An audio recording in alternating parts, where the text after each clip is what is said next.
හරි ප්‍රශ්නෙට අපි කෙලින්ම යමු වුණොත් එහෙම මේ අපි ලෙඩ රෝග ගැන තියෙන ආබාධ මොනවද වෙන්න පුළුවන් ප්‍රශ්න ගැනනේ අහුවේ. ඒ ප්‍රශ්න වලට බලපාන හේතු සාධකත් අපි පස්සේ කතා කරමු. දැන් ඔයා අහපු ප්‍රශ්නෙට අපි පොදුවේ එක පිළිතුරක් දෙනවා කෙටි පිළිතුරක්. ඒ තමයි මේ හයිපෝකයිනටික් ඩිසීසස් කියන එක. ඒ කියන්නේ ශාරීරික අක්‍රියාකාරීත්වය මත ඇතිවන ලෙඩ රෝග. දැන් ඔන්න ඔය මාතෘකාව ගත්තාම ඔයාට විශාල ලෙඩ රෝග සංඛ්‍යාවක් පෙළගස්වන්න පුළුවන්. හරිද? අපි ඒ ගැන කතා කරමු. එකක් තමයි ඔයා මම මේ සරල තැනින් පටන් ගන්නම්. හරි? සමහර ඒවා ලෙඩ නෙමෙයි. ඕනනම් ආබාධයක් කියලා හිතන්න පුළුවන්. ඒක පොඩි ඩිස්කම්ෆර්ට් එකක් කියලා හිතන්න පුළුවන්. හරි? ලෙඩම නෙමෙයි. රයිට්. එක අන්ඩර්වේට් ඕ ඕවර්වේට්. එක්කෝ බර අඩුයි, එක්කෝ ශරීරයේ බර වැඩි. රයිට්. දැන් ඔය බර කියනකොට සුදුසු ශාරීරික බර කියලා අපේ උසේ හැටියට මහත එහෙමනේ ගොඩක් අය දන්නේ. රයිට් ඕකේ. උසේ හැටියට බර කියලාම ගමුකෝ. උසේ හැටියට බර එක්කෝ අඩුයි, එක්කෝ වැඩි. එතකොට බර වැඩි කියන එක ස්ටේජ් එකක් තියෙනවා. ඒකේ ලිමිට් එක පැන්නාම ඔයාගේ තියෙන්න ඕන බරට වඩා 30ක් විතර බර වැඩි නම් අපි කියනවා ස්ථූලතාවය කියලා. ඔන්න එතකොට දෙවෙනි එක ආවා ස්ථූලතාවය. රයිට්. එතකොට දැන් ඕකත් එක්ක ඊට පස්සේ සමාජයේ ගොඩක් අයගෙන් එක්සිකියුටිව්ස්ලා විධායක නිලධාරී කාන්තා පිරිමි දෙගොල්ලන්ටම මම කතා කරන්නේ. මම අනිත් එක මම ඔයා කියලා කියන්නේ ඒගොල්ලෝ ඔක්කොටම. හරි? රයිට්. එතකොට කාන්තා පිරිමි හැමෝම වයස් ભેදෙකුත් නැහැ දැන්. ඒක තමයි ඊටාම කනගාටුදායක තත්ත්වය. අන්ඩර්වේට්, ඕවර්වේට්, ඔබිසිටි, ස්ථූලතාවය, රයිට්. ඊට පස්සේ අහන කෙනා ෆැටි ලිවර්. අත්මාවේ තෙල් වැඩි. අත්මාවේ තෙල් තැම්පත් වෙලා කියලා කියනවා. ළඟදී බ්ලඩ් රිපෝට් උත් ගත්තා. ෆැටි ලිවර් ස්ටේජ් 2 3 තියෙනවා කියලා කිව්වා ડોක්ටර්.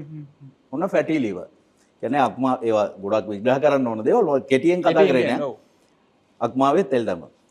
ඊට පස්සේ ඔන්න තව එකක් එනවා ඉන්සියුලින් රෙසිස්ටන්ස්. ඉන්සියුලින් ප්‍රතිරෝධතාවය. ඉන්සියුලින් කියලා කියන්නේ හෝමෝන් එකක්. ශරීරයට අත්‍යවශ්‍යම හෝමෝන් එකක්.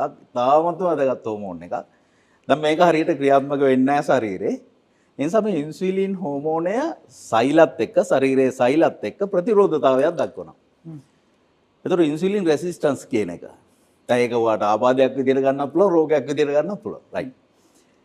ඉන්සියුලින් රෙසිස්ටන්ස් එකයි මම කලින් කියපු ෆැටි ලිවර් එකයි දෙක මෙහෙම තියෙන්නේ. එකට ලින්ක් වෙලා තියෙන්නේ. ඕකේ. වට ඉන්සියුලින් රෙසිස්ටන්ස් තියෙන නිසා තමයි ෆැටි ලිවර් එන්නේ. රයිට්. ඕකේ? රයිට්. ඔන්න ඒකට ආවා දැන්. ඊට පස්සේ ඔයා මේක ඉග්නෝ කරනවා වෙන්නත් පුළුවන්. සමහර විට ඔයා දන්නේ නැතුව ඉස්සරහට යනවා. ඔයාගේ වැඩ ටික කරගෙන යනවා. රයිට්. බිස්නස් එක්ස්පැන්ෂන් ඩෙවලොප්මන්ට් ඔක්කොම කරගෙන යනවා. ඒක හිතන්නේවත් නැහැ. නෑ. ඊට පස්සේ මොකද වෙන්නේ? අන්න එනවා type 2 diabetes. හරි? ඊට පස්සේ type 2 diabetic එනවා. ඒ කියන්නේ අර දෙවෙනි පෙළේ දියවැඩියා රෝගී තත්යකට එනවා. දැන් ඒ කියන්නේ ඔයාගේ රතු කට්ට පැනලා සෑහෙන්න.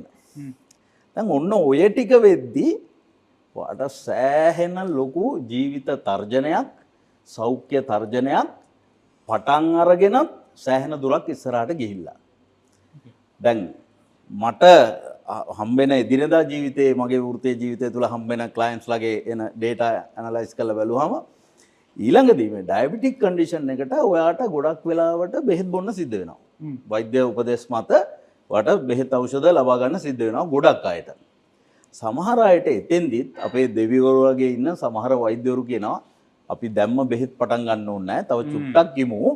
අපි ව්‍යායාම ටිකක් කරලා හරි විදිහට කැම ටිකක් අරගෙන අපි පොඩ්ඩක් මේක කන්ට්‍රෝල් වෙනවද කියලා බලමු කියලා. ඉතින් ඇත්තටම මම හරිම ආදරේ මේ වගේ වෛද්‍යවරුන්ට. හරි. බෙහෙත් දෙන්න ලොකු හදිසියක් නැහැ. ඊට පස්සේ මොකද වෙන්නේ? දැන් ඒක අහලා ඔන්න වැඩේට යොමු වෙලා තමන්ගේ ලයිෆ් ස්ටයිල් එක අලුත් කරගන්න හිතුවොත් එයා ලොකු ආසනාවන්තයෙක් වෙනවා. හරි. මට එක්සර්සයිස් කරන්න වෙලාවක් නැහැ ડોක්ටර්. කමක් නැහැ බෙහෙත් ටිකක් බොමු කියලා ඉන්නෝනේ. රයිට්. බෙහෙත් පටන් අරගෙන යනවා. අවාසනාවක මහත කියන්නේ මුස්තාක් දැන් තියෙන ඩ්‍රග්ස් වල ඉෆෙක්ට් එක පිළිබඳව මම හෙල්ත් ඇන්ඩ් ෆිට්නස් ප්‍රොෆෙෂනල් කෙනෙක් විදිහට මට පෞද්ගලිකව ප්‍රශ්න තියෙනවා. රයිට්. කවුරුත් ඒක වෙන විදිහට හිතන්න ඕනේ නැහැ. ඒක මගේ පෞද්ගලිකයක් මං කිව්වේ. හරි. ඒක මං ඔයාලට පස්සේ කියන්නම් ඒ කොහොමද වෙන්නේ කියලා. දැන් තියෙන තත්ත්වය තමයි මේක මම දැකලා තියෙනවා සමාජ මාධ්‍යවලත් ගොඩක් වෘත්තිකයෝ මේ ගැන කතා කරනවා මම දැකලා තියෙනවා. මේ එක රෝගයකට ඔයා මේවා බෝ නොවන රෝග කියලානේ අපි non communicable diseases කියලා අපි කතා කරනවා. බෝ නොවන රෝග. දැන් මේ එක බෝ නොවන රෝගයකට ප්‍රතිකාර සඳහා යොමු වුණාම සමහර වෙලාවට ඒ ඩ්‍රග්ස් වල තියෙන සයිඩ් ඉෆෙක්ට්ස් නිසාද දන්නේ නැහැ. එයාගේ ඇඟට ඒක රියැක්ට් කරන විදිහේ වෙනස්කමක් නිසාද අපි දන්නේ නැහැ. කොහොම හරි ඔයාට තව ලෙඩක් පටන් ගන්න තියෙන ඉඩකඩ බොහෝ වැඩි. උදාහරණයක්. ඔයාට කොලෙස්ටරෝල් තිබ්බේ නැහැ. අහවල් කන්ඩිෂන් එකට දැන් ඔයා බෙහෙත් බොනවා. දැන් මෙන්න ඔයාගේ කොලෙස්ටරෝල්ත් වැඩි වෙලා. එහෙම නැත්නම් ඔයාට කොලෙස්ටරෝල් වැඩි වුණා. අපි මේකට කියනවා හයිපර් කොලෙස්ටරෝලේමියා. හරි? කොලෙස්ටරෝල් රුධිරේ වැඩි නිසා දැන් ඔයා කොලෙස්ටරෝල් අඩු වෙන්න බෙහෙත් ගත්තා. මොකද ડોක්ටර් සජෙස්ට් කරා ඔයාට ව්‍යායාම ටිකක් කරමු හරියට කෑම කමු කියලා. බට් ඔයාගේ බිසි නිසා ඔයා ඒක ප්‍රතික්ෂේප කළා බෙහෙත් ටිකක් බොමු කියලා ෂෝට් කට්ස් වලකට ගියා. දැන් මෙන්න මාස 3ක් විතර යද්දි ඔයාට සීනි වැඩි වෙලා සීනි අඩු වෙන්නේ නැහැ දැන්. දැන් ඔයාට සීනි වලටත් බෙහෙත් දෙන්න වෙලා දැන් ડોක්ටර්ට. ඕකේ. දැන් ප්‍රෝග්‍රෙසිව් ඩිසීස් නිකන් සිම්පල් එක්සැම්පල් එකක් මම කිව්වේ. රයිට්. එතකොට දැන් අර ඊට පස්සේ වෙන වැඩේ තමයි ඔයාගේ දැන් ශරීරේ මේක හැමෝටම වෙන්නේ නැහැ. එක එක්කෙනාගේ බොඩි ටයිප්ස් අනුව වෙනස් වෙනවා. ඊළඟදී ඔයාගේ අර තියෙන ෆැට් මාස් එක කියලා අපි කියන මේද ස්කන්ධය ශරීරයේ තැම්පත් වෙලා තියෙන මේද ප්‍රමාණය ටික ටික වැඩි වෙන්න පටන් ගන්නවා. එතකොට රුධිර සංසරණ පද්ධතිය තුල මම පුළුවන් තරම් සරලව කියන්න බලන්න ගොඩක් ටෙක්නිකල් ටර්ම්ස් තියෙනවා. අපේ ඔඩියන්ස් එකට සරලව දෙන්න. රුධිර සංසරණ පද්ධතිය තුල සර්කියුලේට් වෙන ෆැට් මොලිකියුල්ස් ෆැට් සෙල්ස් ප්‍රමාණයත් වැඩි වෙනවා. අපි මේ වගේ වෙලාවක ඇඟේ බොඩි ෆැට් පර්සන්ටේජ් එක ශරීරයේ මේද ප්‍රතිශතය වැඩි වෙච්ච වෙලාවක අපි කියනවා ඔයාට දැන් හයිපර් ලිපිඩේමියා කියලා. වචන නම් හරිය ලස්සනයි. හයිපර් ලිපිඩේමියා. මේදේ වැඩි ඇඟේ දැන්. ඔන්න තව ප්‍රශ්නයක්. ඊට පස්සේ දැන් ඔන්න ඔයාගේ දැන් ඔයා එක්සර්සයිස් කරන්නේ නැහැ. ඔයා කායිකව ගොඩක් අපි බලාපොරොත්තු වෙන මට්ටමට ක්‍රියාකාරී නැහැ. මේකත් ලැප් එක ඉස්සරහා ස්ක්‍රීන් ඉස්සරහා ඉන්නේ ගොඩක්. ඉතින් දැන් අර මේකත් එක්ක අපේ ස්වාභාවික වයස්ගත වීමත් අමතක කරන්න බෑනේ. අපි තප්පරෙන් තප්පර අපි වයස්ගත වෙනවා. උපදුන මොහොතේ ඉඳන්. රයිට්. දැන් මේ නැචරල් ඒජින් ප්‍රොසෙස් එකත් එක්ක කොහොම ඉස්සරහට යනවා. යද්දී අවාසනාවකට වගේ ඔයාගේ බෝන්ස් ඇන්ඩ් මසල්ස් ඔයාගේ අස්ථි සහ පේශී පද්ධතියේ තියෙන ධාරිතාවය ඝනත්වය ටික ටික අඩු වෙනවා. මේක ගොඩක් ඇක්සලරේට් වෙනවා වයස අවුරුදු 25න් පස්සේ. අවුරුදු 30න් පස්සේ තවත් වැඩි වෙනවා වේගය. අර ඩිකේයින් ප්‍රොසෙස් එක ගෙවිලා යන ෂේ වෙන වේගය තවත් වැඩි වෙනවා. අවුරුදු 40 අපි ඔයා අහලා තියෙනවා මොස්ටක් මේ නෝටි 40 කියලා කතාවක් අපේ සමාජයේ තියෙනවා. ඒක සමහරු එක එක විදිහට අර්ථ ගන්නවනවා. රයිට්. හැබැයි මේ නෝටි 40 අපේ ශරීර සුවතා විශේෂේෂ්ත්‍රය තුල අපි කියන්නේ ඔයාගේ ගොඩක් ඇගේ හෝමෝනල් චේන්ජස් නෙගටිව්ලි සිද්ධ වෙන කාලයක්. අවුරුදු 40. හරි තීරණාත්මකයි. කවුරු හරි ඉන්නවනම් අවුරුදු 40ට අඩුව ඒගොල්ලන්ට පුළුවන් පොඩක් කොලර් එක උස්සලා පොඩක් ඕකේ අයම් දැන් එයාට හරි වෙලාවට මේ වීඩියෝ එක හම්බෙලා තියෙනවා. රයිට්. 40 පැන්නනම් අන්න ඔයාගේ අර ඩිකේයින් ප්‍රොසෙස් එක තව ඉක්මන් වෙනවා. දැන් මොකද වෙන්නේ? දැන් ඔයාට අර ෆැටි ලිවර්, ඩයබටික් කන්ඩිෂන්, හයිපර්ලිපිඩේමියා, මේ කොලෙස්ටරෝල් වැඩි ප්‍රශ්න ඒවත් ඔක්කොම ගොඩක් ඒවා තියෙන්න පුළුවන් ෆැටි ලිවර්. ඕකේ තව කන්ඩිෂන් එකක්. ગેස්ට්‍රයිටිස්, අම්ල පිත්තය. ආනාන එක්කෙනාට ગેස්ට්‍රයිටිස්. ඔව් මේවට වයසක් කියලා නෑ. පාසල් සිසුන්ගේ ඉඳන් ඔක්කොටම හරි ગેස්ට්‍රයිටිස් තියෙනවා. එතකොට ඊළඟදී මොකද වෙන්නේ? දැන් ඔන්න කොලෙස්ටරෝල් වැඩි. දැන් liver එක හරියට ෆන්ක්ෂන් වෙන්නේ නැහැ දැන් මෙයාගේ. දැන් low density lipoprotein හෙවත් LDL සමාජය දන්නේ bad cholesterol. හොඳ නැති කොලෙස්ටරෝල් එක ඔන්න මගේ දැන් වැඩි වෙලා කියලා කියනවා. හොඳට තියෙන්න ඕන හොඳ කොලෙස්ටරෝල් එක අඩුයි කියලා කියනවා. right? ඔන්න දැන් lipid profile එක change වෙලා. right? දැන් මොකද වෙන්නේ? එක වෙලාවක ඔන්න ඔයාට වම් පැත්තෙන් අත රිදෙනවා, shoulder එක තියෙනවා, chest එක අස්සෙන් පොඩි pain එකක් එනවා. මේ අර මේ මැරිලා බලපු ඉඳ වෙන්න ඇති. මොනාරි මසල් එකක් ඇදිලා වෙන්න ඇති. gastritis ඉඳ වෙන්න ඇති පොඩ්ඩක් පපුව රිදෙනවා. ඕම ඉන්නවා. right? ඔන්න එක වෙලාවකදී පොඩ්ඩක් හොඳටම අමාරු වෙලා මොනාරි අපි තුමු hospital එකක යන්න වුණා, බලන්න වුණා. එතකොට කියනවා මේ ඔයාට මේ කියනවා මේ ඔයාගේ valve තුනක් block වෙලා කියනවා. එහෙම තමයි කියන්නේ මේ සමාජයේ තියෙන වචන මම කියන්නේ. valve තුනක් block වෙලා කියනවා. ඇත්තට මේවා valves නෙමෙයි. ඔයාගේ හදවත් පේශියට රුධිරය සපයන කිරීටක ධමනි. ඒ කිරීටක ධමනි වල අවහිරතාවයක් නිසා දැන් ඔයාගේ හද පේශියට මයෝකාඩියම් එකට ඔක්සිජන් ලැබෙන්නේ නැති තරම්. පෝෂක පදාර්ථ සහ ඔක්සිජන් ලැබෙන්නේ නැහැ. එතකොට එයාට වැඩ කරන්න බෑ. දැන් අන්න ඔයාට මයෝකාඩියල් ඉන්ෆ්‍රැක්ෂන් එකවත් heart attack එකක් මට කියනකොට දැන් ඉවරයි. දැන් ඔන්න ඔයාට heart attack එකක් ඇවිල්ලා. දැන් ඔයා බලලා කියනවා මගේ වැල් 3ක් બ્લોක් වෙලා කියලා. ඉතින් ආයිත් මම කියන්නේ වැල් තියෙනවා. ත්‍රිතුණ්ඩ කපාටය, ද්විතුණ්ඩ කපාටය කිය වැල් තියෙනවා. බට් මේවා වැල් නෙමෙයි. මේවා කිරීටක, දමනි, රුධිරනාල, කේශනාලිකා, හදවත් පේශියට රුධිරය අපේ. ඉතින් ඒවා බ්ලොක් වෙලා මොනවා වගේද බ්ලොක් වෙලා තින්නේ? ෆැට්. ඒ කියන්නේ මේ කොලෙස්ටරෝල්. හරි? මේ වගේම බ්ලොක් වෙලා. ඔන්න තව ප්‍රශ්න. ඒ කියන්නේ සෑහෙන ලොකු ප්‍රශ්නයකට දැන් මුහුණ දීලා. Right.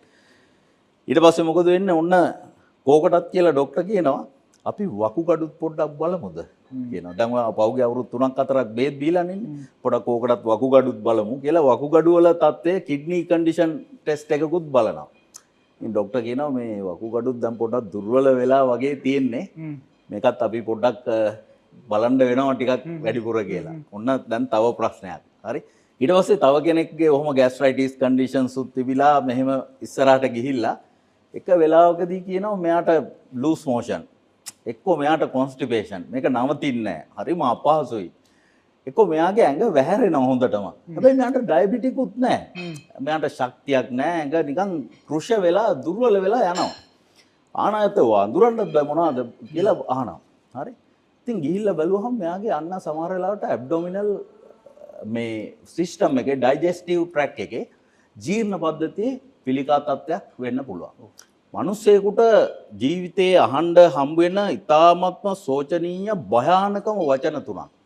You have a cancer. හරි.